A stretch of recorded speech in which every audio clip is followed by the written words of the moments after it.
Yeah, well, we are Shirley and Ray Jacobs. I'll let it to you to guess which is which.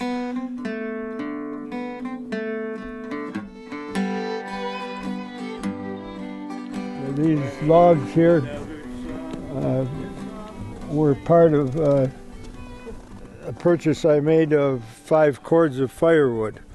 And they're all beetle-killed lodgepole pine that I flattened off on 2 sides with the chainsaw and then spiked together.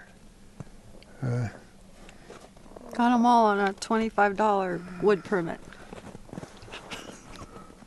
for a 7-foot-long fireplace. We got solar panels on top of the house. We haul our water here in jerry cans and have been doing so for 20 years and use an outhouse.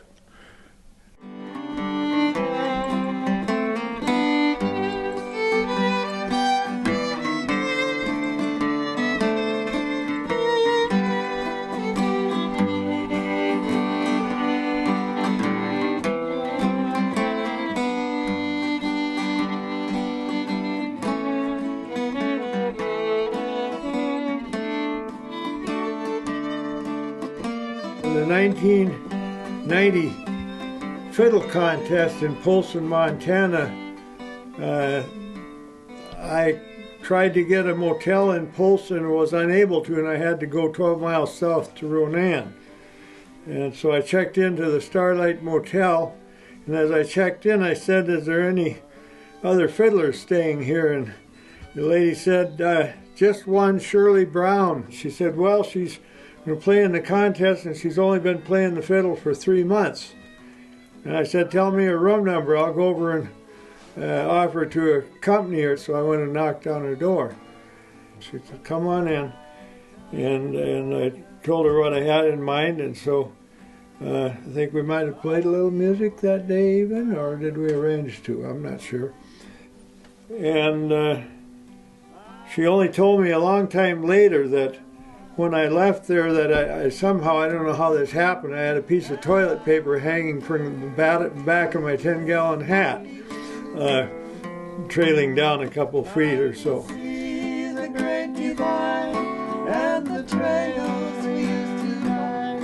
It's the only bit of heaven. I was going to Kansas to be with my son and his family, and they had a severe ice storm in Kansas, and so the buses were all stopped. Right at that time, they had this television right in the main floor there of the bus station in Denver, which is very large, and it was showing this family. They had gone out in search of a Christmas tree, and they had gotten lost, and they were maybe a half a mile from a road, but anyway, they were lost and panicking, and they were out there, and the way it was portrayed on the television was they were out there in the woods, and this was alien, you know, and they almost had like Jaws music in the background. It was just so obviously stupid, you know. I always wanted to escape from town. I had rugs on the floor, and I had a shop built, and I'd drag sawdust in, and I hated it that I'd get on the rug and I'd catch heck for that. And I thought, if I ever get out of here, I'm just going to have an outhouse, and there's going to be no plumbing to fix, there's going to be no rugs on the floor, and it's just going to be very simple. That's how I wanted to live. And so then I did that. Well, Shirley and I just got done reading a book that set us to thinking a little more upon a subject that we'd already thought about, and that is the effect that modern life has on people. And we notice that people are very busy with their computers and their cell phones, and but before that with all kinds of other distracting influences. So we think then that that takes people away from being able to listen and pay attention to what's going on around them, between them and nature, or between them and other people, and to whatever extent that the human being is capable of communing with animals and other people or elements of nature, we think that that ability rests upon being peaceful and tuned into whatever you're trying to commune with.